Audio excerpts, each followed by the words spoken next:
Biblical Figures in Islam, Part 3, Joseph. Welcome back to the land of the Old Testament. So, at this point, we are still in the book of Genesis, and we last left off with Isaac and Ishmael, the sons of Abraham. So, we're following that bloodline here, Abraham to Isaac to Jacob.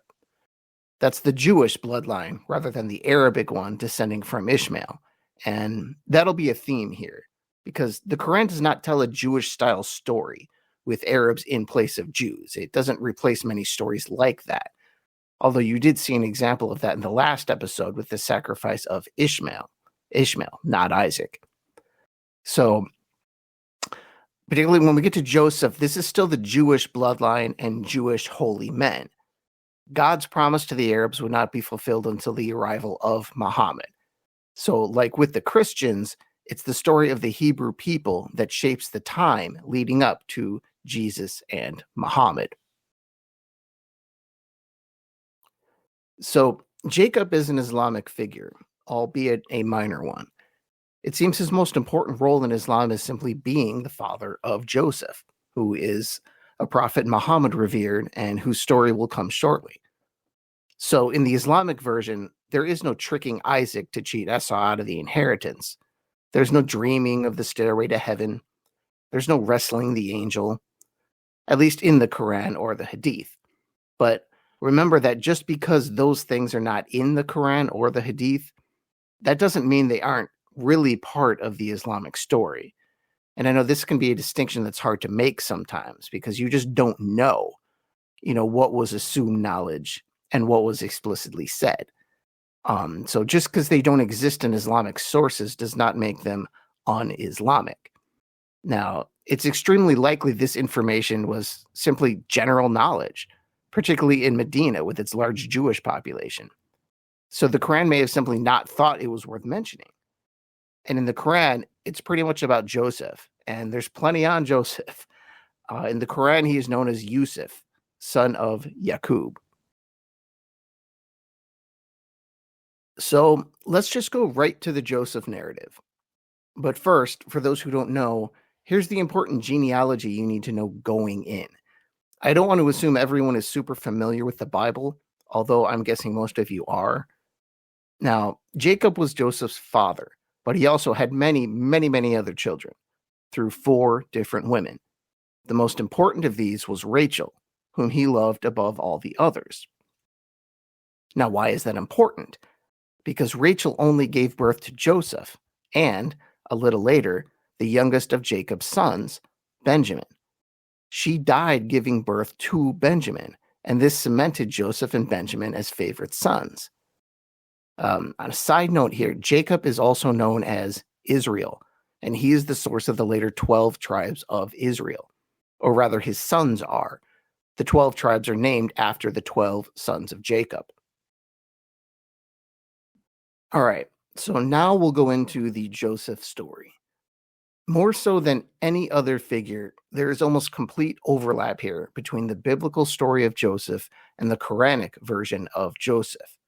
There is one key difference in the story, and I'll get to that later. But first, the story itself. The Quranic story here is the entirety of Surah 12, named Joseph for a very good reason. So unlike most Islamic figures, you don't have to wander around the Quran and take bits and pieces to put a story together. It's all right there in Surah 12. Like a biblical story, it's a straight narrative from beginning to end. But unlike the Bible, it's presented as a moral story more than simply a historical narrative. Even in this surah, Surah 12, the only surah that is a biblical style narrative, it is more of a sermon than a simple story. In Quranic style, there's often an interruption of the story by the Quranic voice, basically the voice of God, giving the moral of the story as it goes along. Here's an example. It's when the Egyptians are searching the bags of the other brothers, but the Quran doesn't just tell you that. It tells you that, but it tells you something more. It tells you explicitly what this is demonstrating. This is from verse 76. First comes the story. Then Joseph began the search with their bags before his brother's bag. Then he produced it from his brother's bag. Then we get the sermon. Thus did we contrive for Joseph. He could not have taken his brother according to the king's law unless Allah willed. We raise by grades of mercy whom we will, and over every lord of knowledge there is one more knowing. So you see this kind of dual narration, this dual narrator, and it's present in more verses than it is not. And to be honest, it's an infuriatingly difficult way to read a story. Although I probably shouldn't really be saying that, because that second voice, that interrupting omniscient preacher, appears to be the voice of God. So here I am. I'm actually complaining that God interrupts too much. Lord, I apologize, and be with them starving pygmies down in New Guinea. I'm still here, so I think God and I are on good terms. But I think that's illustrative of the stylistic difference between the Quran and the Bible. You know, I think the reason it became obnoxious in my brain hearing this constant interruption is because my brain was expecting standard literature or a biblical narrative. But that's not what happens in Surah 12. So always remember that the Quran is not the Bible. If you come in expecting the Bible, you will always be disappointed and you'll miss something pretty fantastic. But again, dramatic, linear storytelling is not the purpose here, because this is two things. It's a narrative and it's a sermon. But it's also why I don't think I'm going to read the whole story here. It's just too long, for one thing. And so much of it overlaps with the biblical story anyway. So what I will do is give you the short version of both stories. Yes, both stories. I don't mean the biblical story and the Quranic story. These two stories are from the Quran. I mean the Quranic narrative and the Quranic sermon. I'll start with the sermon. The sermon says, God is smart and people are ignorant. You do not know what God is doing, so don't criticize God. You have no idea what God is doing, so be patient and understand that you cannot see what God sees. Or, as Joseph says in verse 67, Lo, the decision rests with Allah only. In him do I put my trust, and in him let all the trusting put their trust. The Quran presents Joseph as an example that humans really do not fully understand the role that God is playing in history or in any individual's life. God knows best, and people simply cannot know how God is using them to advance good things. In some ways, it's a Quranic version of Job. God's words to Job in the Bible would be quite appropriate here. Where were you when I laid the foundation of the earth? Tell me if you have understanding. Who determined its measurements? Surely you know. Or who stretched the line upon it? On what were its bases sunk? Or who laid its cornerstone when the morning stars sang together and all the heavenly beings shouted for joy? If you've read the book of Job, God goes on like that for quite a long time. But you get the point here. How can you question God when you don't know what God knows? That's a theme in the sermon of the surah of Joseph. But what about the narrative? What about the story itself? Here's my condensed version of that story. Joseph takes his strange dream straight to his father.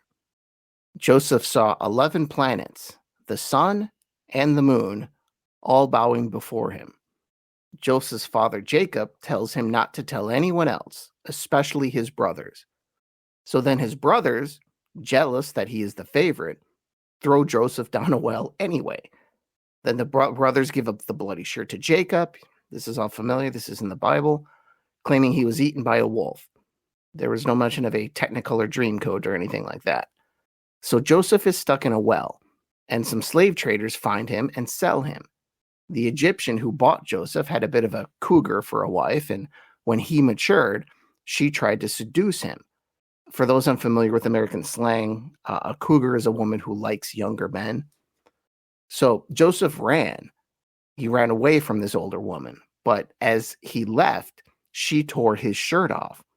So, of course, at this exact awkward moment, in walks the master.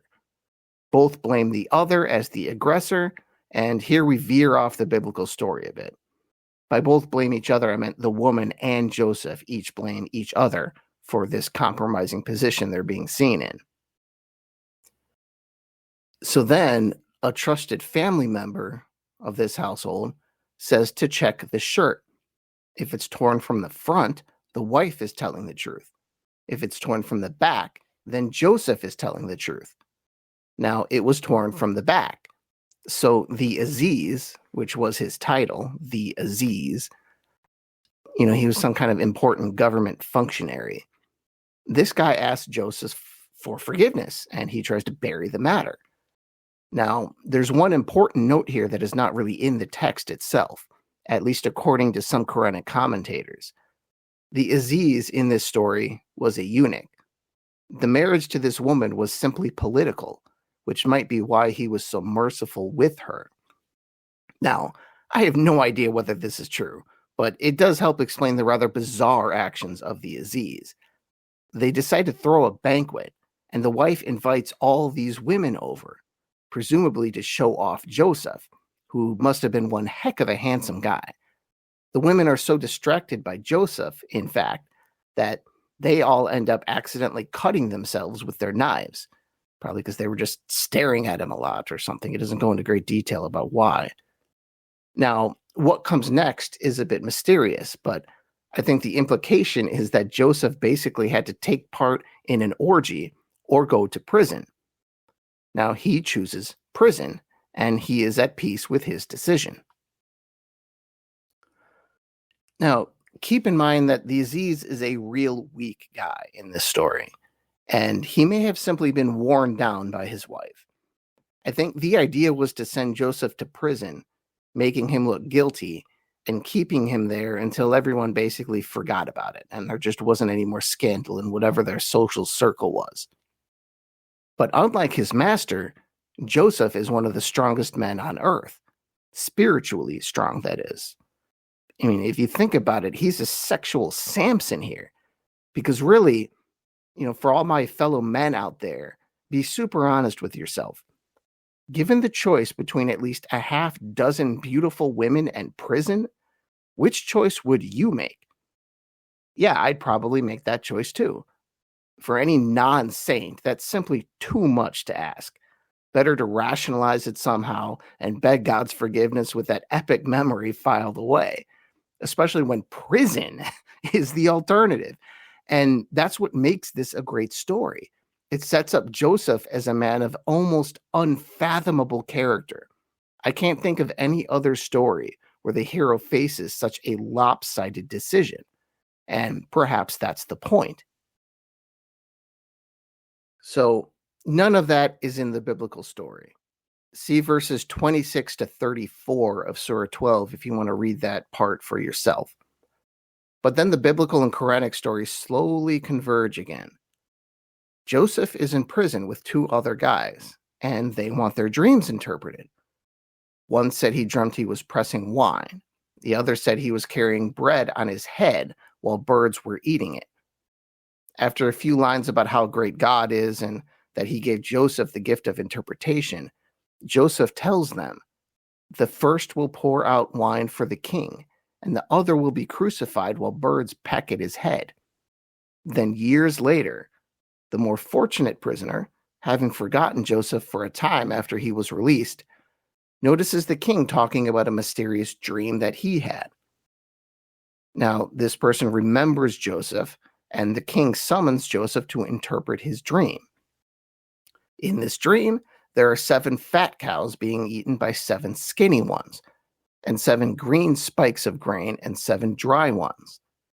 Joseph tells him about the boom and bust weather patterns that are coming, meaning he should store grain during the good times because things are about to get really, really bad and really, really lean. Then the story abruptly shifts back to the women from the earlier attempted orgy. The king summons the Aziz's wife, and she tells him that Joseph was truthful and that she was the seductress after all. And that's it for that. That bit was probably more to complete the sermon than the narrative. Just in case anyone wasn't completely certain that Joseph was innocent, this is letting the reader know that. Then the story continues. The king decides to make Joseph his assistant, taking charge of stockpiling grain. Now we jump ahead to the inevitable famine when Joseph's brothers come to Egypt and get some grain. Joseph gives them some, but he tells them to bring their brother Benjamin next time. I should have mentioned that they do not recognize Joseph at all. So Joseph snuck the money, or bartered goods, or whatever they had used to pay for the grain, back into their packs before they left. He did this to be sure that they would come back for another great deal. After all, they basically got all this stuff for free. So when they're home, they decide to do exactly that. But Jacob is hesitant to send Benjamin. He agrees, but basically makes the brothers swear by their lives that Benjamin will come back. So all the brothers return to Egypt, and they go before Joseph. And in the Quranic version, Joseph tells Benjamin from the start that he is Benjamin's brother, that he is Joseph. So Benjamin is wise to the ruse to come. And it's a kinder, gentler version, I suppose, at least from Benjamin's perspective.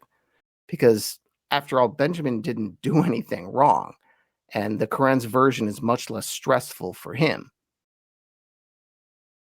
So then the familiar trick is played. They plant the king's big kingly cup in Benjamin's sack. Joseph accuses him of stealing it. The brothers offer themselves in Benjamin's stead, but Joseph rejects this. So Benjamin is stuck there with Joseph. So the brothers go back and tell Jacob what had happened, and Jacob has them go back to try again to get Benjamin. Only at this point does Joseph finally reveal his identity to his brothers, 40 years after they had dropped him in the well. Joseph forgives them and tells them to go back to Jacob with one of his shirts. Now, Jacob rubs the shirt on his eyes, which cured his blindness because he had gone blind crying for Benjamin. So Jacob forgives the brothers and everyone is happy. They all go back to Egypt to live permanently. And when they see Joseph, the whole family bows before him. Now, interestingly, in the Quran, this is the fulfillment of Joseph's original dream at the beginning of the story. In the Bible, this happens much sooner. It happens when they first see Joseph in Egypt and they bow to him. So you see the difference here. The Quranic commentaries are also quick to point out that the text actually means that they all bowed to God together, not to Joseph. These are supposed to be good Muslims. They're not going to bow to Joseph. They only bow to God. So they all settle in Egypt to live happily ever after, at least for a while. So think about the pattern we're starting to see here. Once again, we have an Islamic story that is a morality play. Now, to be fair, the biblical story is a morality play as well, but not to the same degree. The biblical story is telling a great tale of redemption, but really, the redemption is more about the nation of Israel than any individual story. It's an origin story, and it tells the audience how the Hebrew people ended up in Egypt to begin with, before Moses ends up taking them out.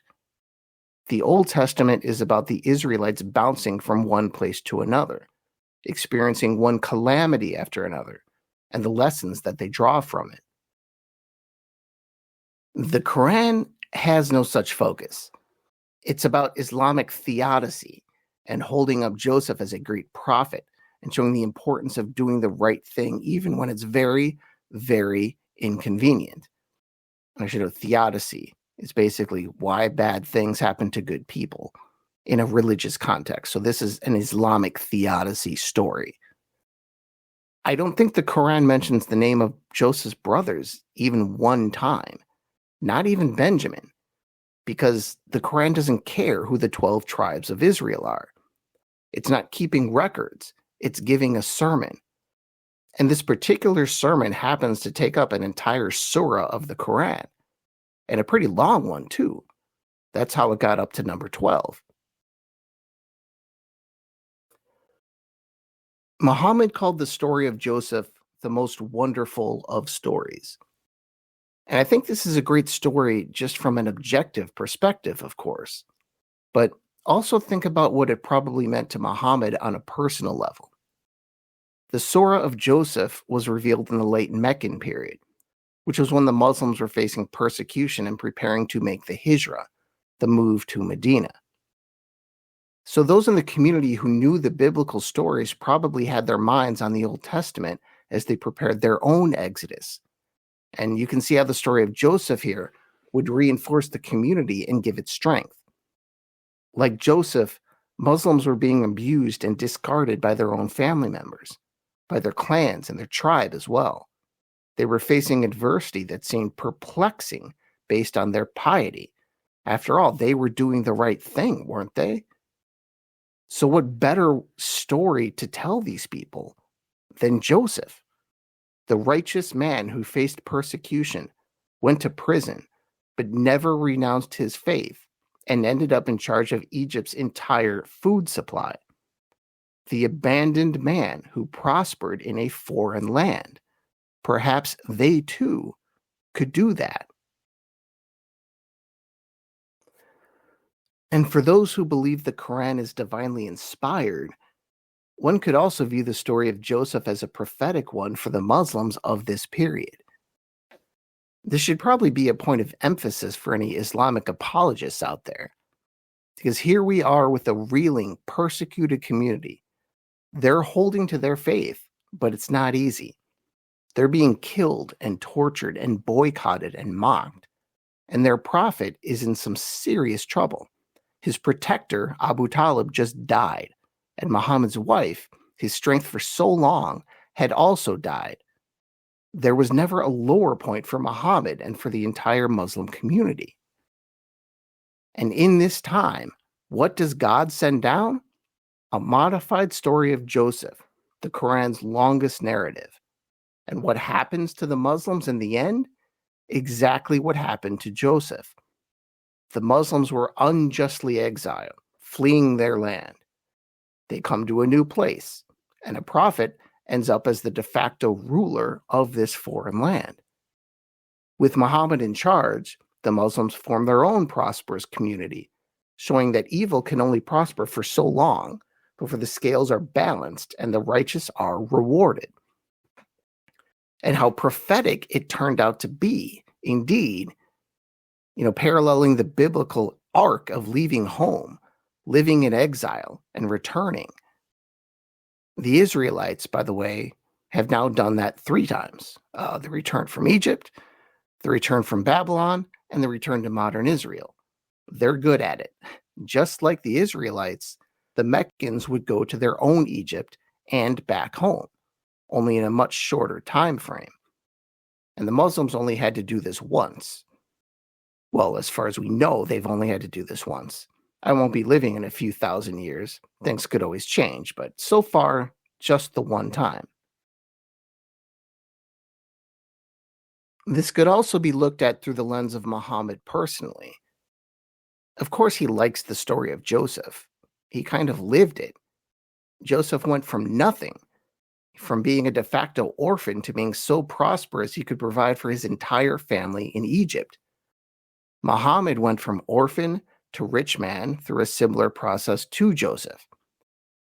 If the Muslim sources are to be believed, the whole reason Muhammad married Khadijah, his first wife, and thus became rich through marriage, was due to faithfulness and honesty, just like Joseph. And Muhammad, too, had to leave home and became prosperous enough to support his whole family in a foreign land. There are differences, obviously. Muhammad never went to prison or had to turn down an orgy. or professed any ability to interpret dreams. And Joseph was never stoned out of a town the way Muhammad was. He never had to bury a wife or a child, I think. And Joseph certainly never had to raise an army. But the Quran sets them up as kindred spirits, which I think is what makes Joseph a major figure in Islam. Thank you, and I'll talk to you next time, inshallah.